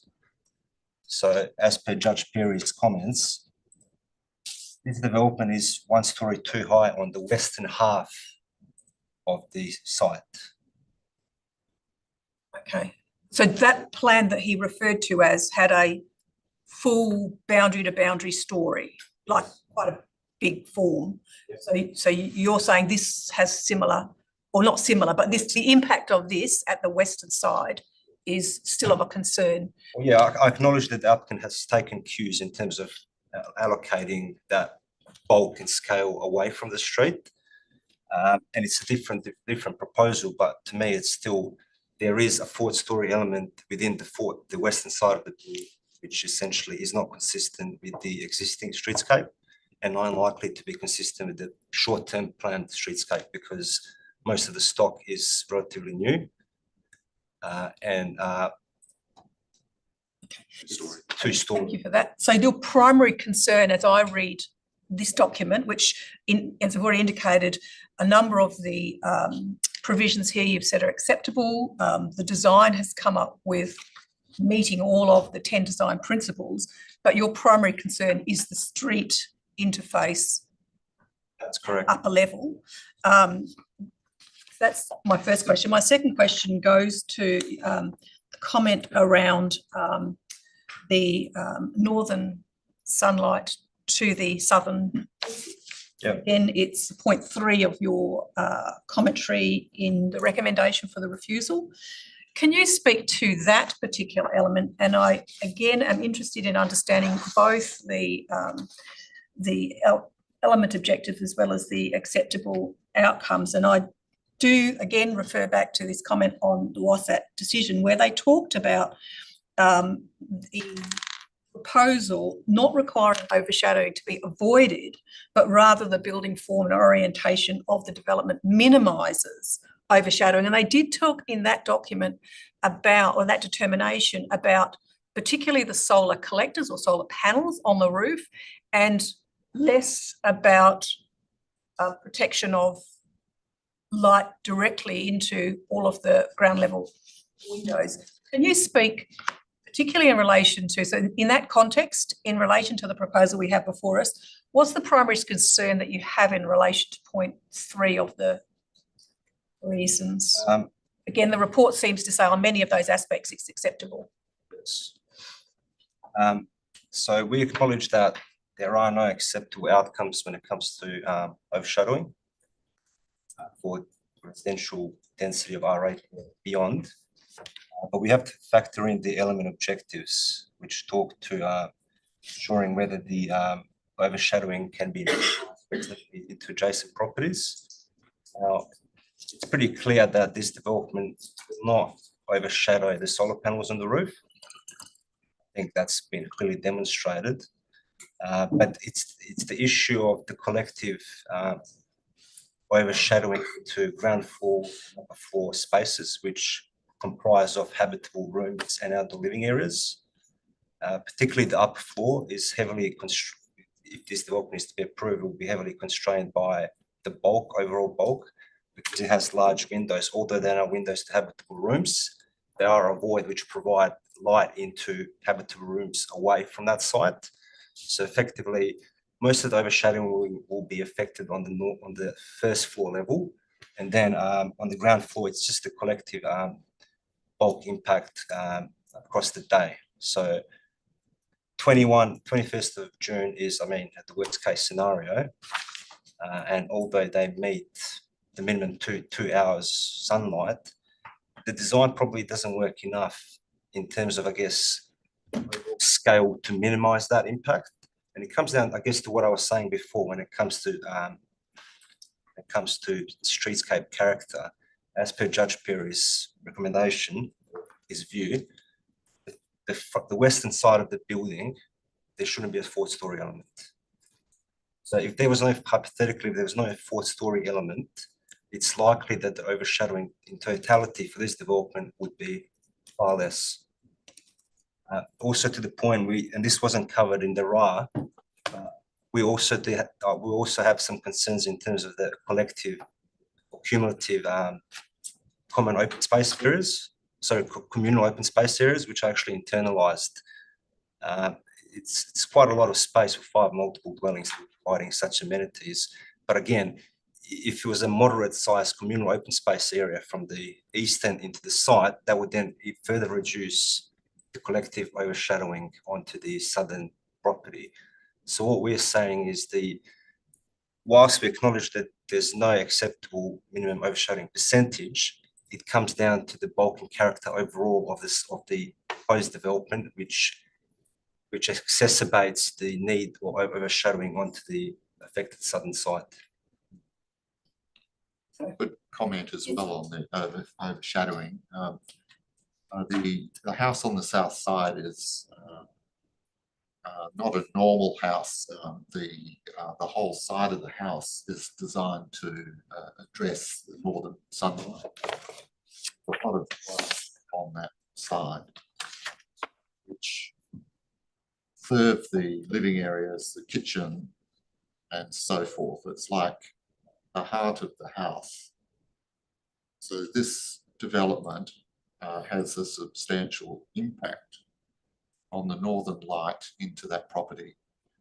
And one could argue it's a disproportional effect on amenity. So, if I may, so on that matter, are you saying, are we talking about the whole of the development, just the upper floors? And I note that the WASAT 41 actually talked about a regular 2-story build on that site would have substantial and significant overshadowing. And they were quite clear in the WASAT that because of the layout and design of the adjoining property, a reasonable development of a lower level would impact overshadowing. In this proposal, are you saying it's the upper floors, or are you saying that are creating the problem, or are you saying that it's the whole of the development's creating the problem? I think it's important to recognise that. I think it's important to recognise that Local Planning Policy 5.14 as of right supports 3-story development. Sorry, has it? So Local Planning Policy 5.14 as of right recognises or promotes 3-story development. So with that there is always going to be a level of overshadowing that will be caused upon most particularly properties to the south, which is their northern boundary. It's a matter of how you negate that overshadowing to an appropriate level. What we're saying is that the 4-story particularly exacerbates the total cumulative overshadowing onto the adjacent southern site. Now, I don't know whether a 3-story development what the percentage change would be, but it would go a long way in terms of, I guess, reducing the cumulative impact of overshadowing, particularly on the 2nd story. There may be still some overshadowing on the ground floor northern boundary, but it's likely that a lot of that overshadowing in the void area, which provides passive light to habitable spaces, may get greater sunlight penetration throughout the day on June 21st and during midwinter. Okay. All right. Interesting. Some of the plans we've received appears to show the bulk of the overshadowing. I think even the neighbours in their presentation, I'd have to double check my documents. The bulk of the overshadowing appeared to be at the lower levels.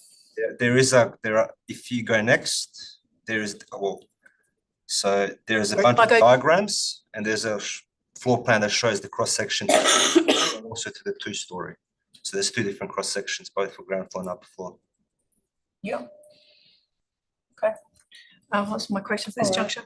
Thank you. I just have a question in terms of comments that were raised rather than just around the southern neighbour, but across the neighbourhood. And I think some of the presenters earlier talked about Alexander Road and Phillip Road and Waratah Avenue. In your assessment, which has led to one of your reasons for refusal, did you look at the overall neighbourhood? I think there's been some information presented about the neighbour to the north of this development and the height of their skilling roof. There are some other properties along Phillip that have got what looks like in loft, like a 3rd story in loft. And we know that along Waratah Avenue, that's an RSA 3 code, so that could go indeed to 6 stories. So in your assessment that has led you to one of the reasons for refusal about adjoining properties and properties within the locality, what was the research that you did that drew you to that conclusion? Yeah, as I said, unfortunately, the responsible officer is not here, but as per the previous SAT proceedings for the prior 4-story multiple dwelling development, the immediate locality was defined as the stretch of Alexander Road between Phillip Road to the north and Waratah Road to the south. The land on Phillip Road is also R80. The land on Alexandria is RACO, which potentially will permit up to 6, maybe 7-story development. So to me, the transition is not there from the west to the east and further east, but ultimately development of Phillip Road is not really going to be affected because they won't actually be impacted by the building protrusion from the front. And from the side, there's only one property on Phillip Road, which is the property, 3rd property on the right once you turn onto Phillip Road. Their backyard kind of abuts this parent site. So in the short term, whilst that site is developed, you could say that they will be impacted. But essentially, it's the same density will allow for 3 to 4 story. Thank you for that answer. One of the presenters for the development talked about the distinction in terms of measuring height between meters and stories, and a lot of the discourse in the RAR focuses on stories as opposed to meters, and yet we have heard from the applicant that when measured from the street it's 9.2, and when it's measured from the rear it's 12 point whatever. Go back to my notes, but I have it accurately. And then we look at the R codes and the indicative heights given for stories of 3 and 4, and it would appear that this actual height when measured in meters relates more to fewer stories than the stories that you're discussing in the RAR. So I just want to understand how you've approached that distinction between height in meters and height in stories, and whether 4 stories gives a perception of bulk and scale that the actual height in meterage may not do. Well, our report suggests that the building is 4.3 meters maximum height, which is just slightly over a 3-story building, so about 300 mil. So it's certainly within range of presenting as a 3-story building. Yes. But as you're looking at the property, clearly count the stories. So it's within the range of 4 stories, but it's closer to 3 stories in terms of the exceedance to by 300 mil. Okay, thank you for that answer. Any further questions of the City Officers? Member Latorre. One further question. It goes to some comments about the width of the street and congestion on the street for current parking and service vehicles. Do you have any comments in relation to that aspect? It's been raised in a number of submissions about concerns in relation to this proposal. Do you have proposed plans that you're aware of to restrict, limit, control, remove parking in that area? The city's doing a parking review strategy presently, which should be completed by about first quarter next year, towards the end of the first quarter next year. So that's a citywide review of parking within the city. So that's out, I think, for public comment at the moment, and that'll get taken into account with the proposal put forward in that strategy. So we're experiencing in this area presently quite a deal of additional congestion, which is partly due to several other projects under construction at this point in time. So this part of Nedlands is quite active with contractors and larger vehicles coming into the area. So that will change over time as these projects are completed. Presently, we're managing the congestion with our ranger services. So if there's any calls from residents about infringements or issues, we're generally out there pretty quickly. Thank you. Very good. If there are no further questions of the officers, we will move to the part of the agenda where we consider the responsible authority report. Taking it in the order that we have a responsible authority recommendation to refuse this application for 3 reasons. So in the first instance, I'm seeking a mover for that as the primary motion. Member Caddy moves. Is there a seconder, please? Commissioner Caddy moves. Commissioner Hart second. Commissioner Caddy, as mover, would you like to speak to the motion? Yes, thank you very much, Presiding Member. My reasons for moving the recommendation are as follows. Applications for various forms of development have been around for 6 Alexander Road since October 2019, just over 6 years. The 5-storey, 5-unit proposal of 2019 was amended following public consultation to a 4-storey, 4-unit development. The city resolved to refuse the development at the ordinary council meeting on the 28th of April 2020. The application was refused based on its bulk and scale, overshadowing of the southern property, and inconsistency with clauses 67M and 67N of the Planning and Development Local Planning Schemes Regulations 2015, and inconsistency with the aims of the City of Nedlands Local Planning Scheme number 3. Now, before I continue, I just want to refresh our collective memories as to clause 67M, which reads, the compatibility of the development with its setting, including 1, the compatibility of the development with the desired future character of its setting, and 2, the relationship of the development to development on adjoining land or on other land in the locality, including but not limited to the likely effect of the height, bulk, scale, orientation and appearance of the development. and to clause 67N, which reads, the amenity of the locality including the following: 1, environmental impacts of the development; 2, character of the locality; and 3, social impacts of the development. Following the above determination, the proponent sought review by the State Administrative Tribunal, and we've heard a lot about that this morning, WASAT 41.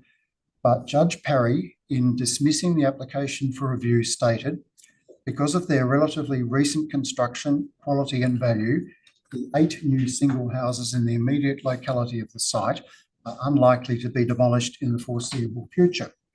The Tribunal observed that these unusual planning, subdivision and development characteristics of the immediate locality of the site require greater sensitivity from new development and greater sensitivity than is displayed in the proposed development in terms of height, bulk and scale fronting the street than would normally otherwise be the case in an area upcoded to R80. The Tribunal found that the proposed development is discordant and incompatible in its height in terms of its immediate streetscape setting and presents to the street with excessive bulk and scale when viewed in its immediate streetscape context. The State Administrative Tribunal dismissed the application for review because the proposal, amongst other things, was not compatible with its streetscape setting and would have an adverse impact on the amenity of the adjoining southern property in relation to overshadowing and bulk and scale. It is worth reflecting on Judge Parry's comment that the Tribunal observed unusual planning, and he encased subdivision and development in brackets, so unusual planning characteristics of the immediate locality of the site, and reflect on why these anomalies occurred. This section of Alexander Road between Waratah Avenue and Phillip Road comprises of 10 original quarter-acre, that's 1,012 square metre lots, created in the 1930s and developed as single dwellings. In the 1985 town planning scheme, they were coded R10. About 10 years ago, just these 10 lots, 5 on each side of the road, were upcoded to R20, allowing 2 lot subdivisions and the development of new 2-storey single residential homes. Less than 5 years later, the coding was increased to R80. In the meantime, however, subdivisions had occurred and contracts let for new homes, 10 of which have now been completed, 2 more since Judge Parry's findings. Volume 2 of the R codes again has been discussed today and does apply to this proposal. Volume 2 of the R codes is a performance-based policy, meaning that applications for development approval need to demonstrate that the design achieves the objectives of each design element. While addressing the acceptable outcomes is likely to achieve the objectives, they are not a deemed to comply pathway, and the proposal will be assessed in the context of the entire design solution to ensure the objectives are achieved. In Judge Parry's decision, the Tribunal confirmed that to appropriately respond to the desired future scale and character of Alexander Road, the proposed development would need to present with an apparent height of 3 storeys, particularly as it addressed its southern neighbour, 8A Alexander Road. Irrespective of the number of storeys that we're discussing, the question has to be asked as to whether or not the applicant has done enough. Are the amendments, in my opinion, the amendments provide no material benefit to the southern neighbour with respect to solar access. Nothing, in my opinion, has changed since the first development application was lodged. Thank you very much.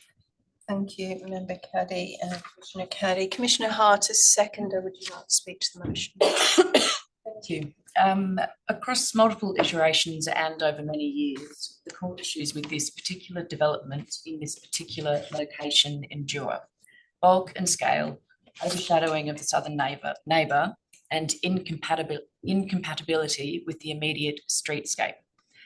The State Administrative Tribunal has already determined that this pocket of Alexander Road is a uniquely sensitive context, and the Tribunal was clear that development here must demonstrate greater sensitivity than would ordinarily be expected in an R80 area. This proposal still does not meet that threshold. As Commissioner Caddy has noted elsewhere, there is a place for higher density development in the City of Nedlands. The city's own local planning policy and precinct plan direct higher density and larger scale redevelopment to locations in the city where such increased intensity is intentionally supported and is compatible to and contextual with the immediate streetscape. This particular portion of Alexander Road lacks that support. These are the reasons I second the motion. Thank you, Commissioner Hart. Other speakers for or against the motion? Member Levante? I'll speak to it. Firstly, I will say thank you to everyone that's made submissions. I have considered all of those submissions and the content of the reports. I will make a couple of comments in relation to a number of matters raised. And I note the issue of land use has been discussed and raised a significant number of concerns with this proposal. I, however, am satisfied that the land use as categorised in the RAR is in fact 5 multiple dwellings by definition and consideration of the ARCO provisions. So whilst I understand the concerns that have been raised about potentially it being something else, the planning provisions will determine, create a determination on a land use. Any changes to that land use would be subject to separate approval. So for me, I have set aside those particular elements of being a concern in relation to this development. For parking and traffic, I'm satisfied that the site can take and the area can take the parking and traffic movement associated with the development. I am satisfied that the internal layout, which includes the 3.5 metre wide entry, can provide suitable access to the rear as well as maintaining sight lines. I do have some reservations, however, about one of the bays. I did speak to that at today's meeting, and despite the comments provided by the applicant, I am still concerned, maintain concern that the swept path and in particular the turning movements are tight for that particular bay in the Undercroft parking area. As I've already indicated, I'm satisfied that movement on the street is appropriate in terms of waste management, and I note that the building picks up, is proposed to pick up waste from the street consistent with other residents in that area. In my view, this development does achieve a number of elements covered in the planning provisions, both in terms of acceptable criteria and element objectives. From my perspective, I think there's been work done in creating the change, making some significant changes to development. Lowering the development is important and has gone a long way to dealing with the overall bulk and scale. I do have reservations about the uppermost floor level, particularly in relation to the interface at Alexander Road. That has been, as I've cited in quite a number of moments that I've spoken in today's meeting, about the unique elements that were covered in WASAT 41, and I will at this juncture note that the design and form that is attached and associated with WASAT is different than this proposal, but I am in my comments referring to the principles outlined in that WASAT decision. I think that the design as it faces the street has some very positive elements in terms of its materials and form, but overall I am still concerned that as it interfaces with the street, it is still requiring additional articulation and in my view still creates a fairly bulky form as it presents with Alexander Road. The upper level, particularly towards the rear of the site, reducing the uppermost floor does create greater separation for all of the rear elements. And from my perspective, elements in relation to the overshadowing, I do have some reservations. I have less reservations about that aspect, particularly in the context of the site's location, the design of the adjoining property, and in particular that this subject site, even in a lower level development, would create a significant level of overshadowing, and the commentary around maintaining overshadowing and open access to sunlight, particularly for the solar collectors. And I think this design towards the rear of the property has attempted to do that in a way that, in my view, would sit towards meeting the provisions of the that element objective. My primary concern maintains that whilst the development is positive in relation to its street. It's still bulk and form, particularly in the context of Alexander Road frontage. And as already indicated, a lot's been said about how it interrelates with that street. The uniqueness, particularly of that section, and I am only referring to that small section along Alexander Road that talked about its uniqueness and its both existing and desired future character being maintained as part of those predominant new builds on that street. So my concerns primarily relate to its interface with Alexander Road, and from that perspective, I, at this juncture, don't support the proposal in its current form. Thank you, Member Nedlands. Member Lee, would you like to speak to this motion? Yes, I'm struggling with this. I understand the relationship of Alexander Road and the fact that it should well be treated a little bit differently that way. But the land is zoned R80. The comments about the setbacks are acceptable. The 12.3 metre height is really like a 3-storey building. 3 stories are allowable. A lot of the sunlight being blocked would be blocked with a 3-storey building that complied anyway. The commentary about height and bulk and scale from the street in the immediate setback is what the comment about from the SAT was before, but this is a very competent solution that does appear to be at the 3 level and broken into 2 from the streetscape. The design review panel believes that the 10 design principles have been met. There are considerable changes that have happened with this submission. So I am struggling with it because I understand the commentary about the location, but in terms of complying with an R80 zoning, presenting 3 stories to the street, I think this is a competent solution. Thank you, Member Lee. I will speak to the motion. I too have found it a somewhat complicated matter to consider. There are many compliant, positive, acceptable outcomes from this development. If I look at the first reason for refusal, that it's said to be incompatible with existing and near future streetscape character and relationship with the locality. Well, it is an application for 15 multiple dwellings. It's not a single house. It's not a residential hostel.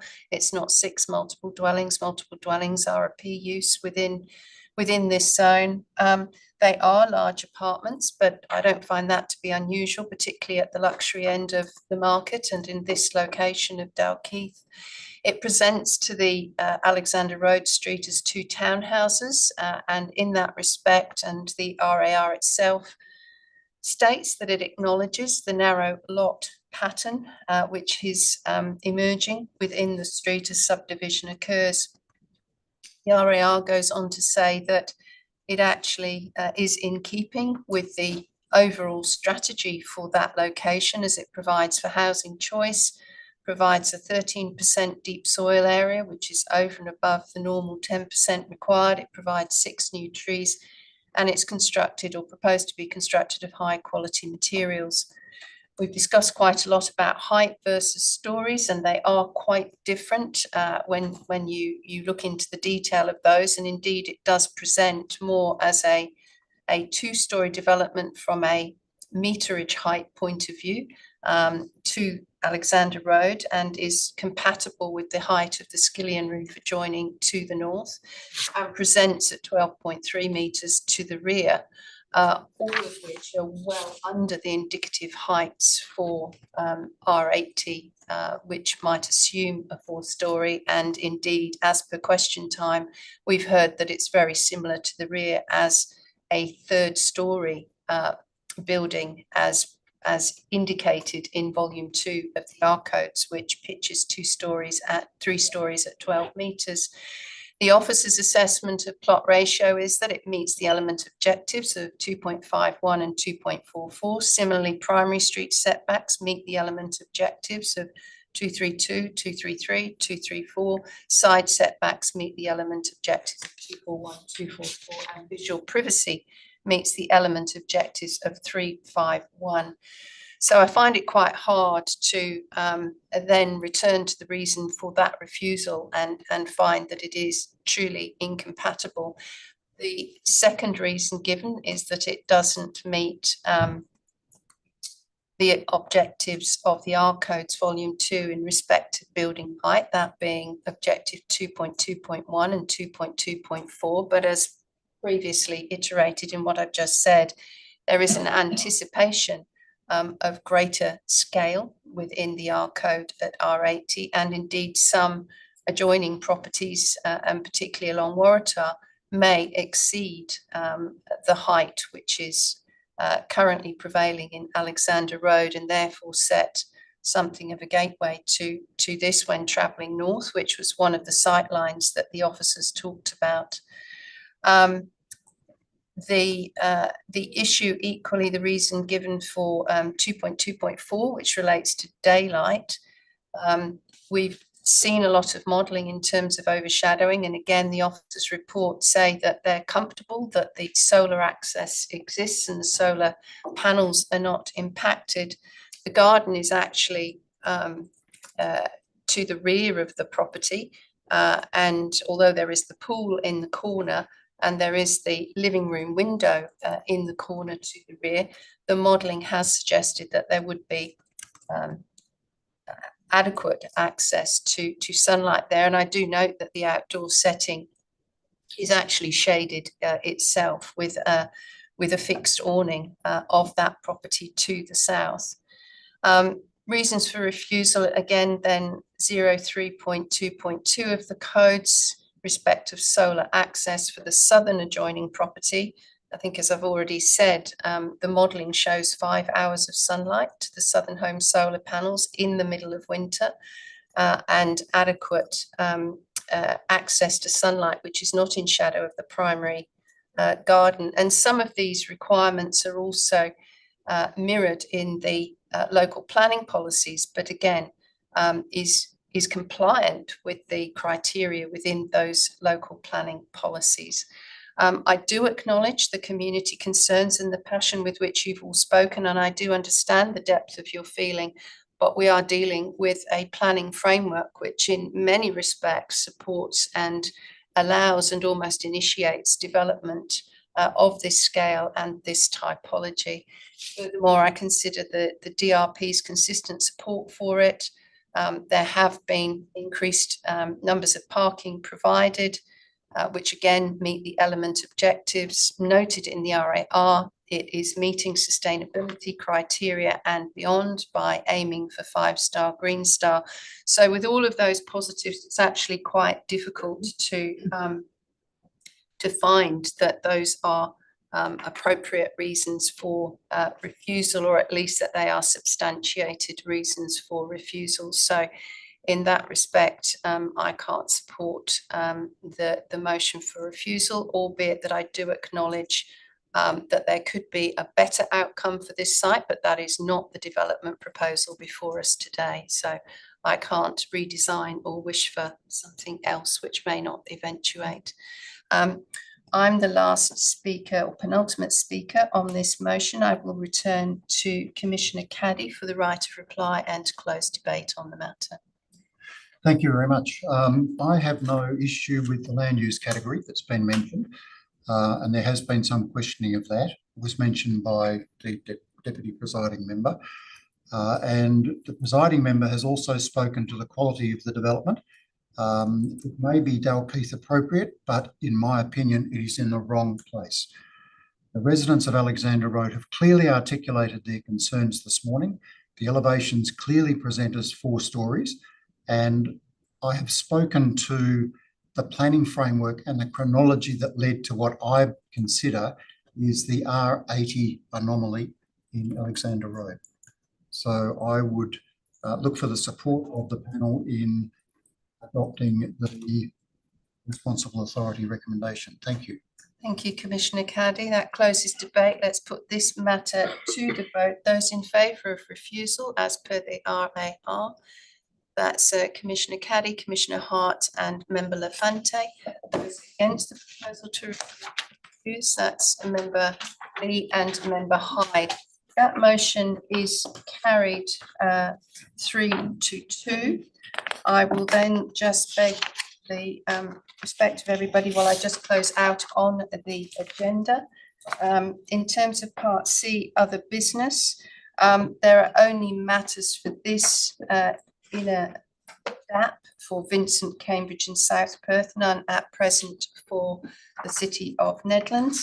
And with that, in this meeting closure, I'd like to thank Commissioners Caddy and Hart for attending, Member Lee, Member Lafante for attending, applicants and submitters for their attendance, and the officers, and thanks Secretariat for keeping us running very smoothly this morning, and close the meeting at 11:39. Thank you.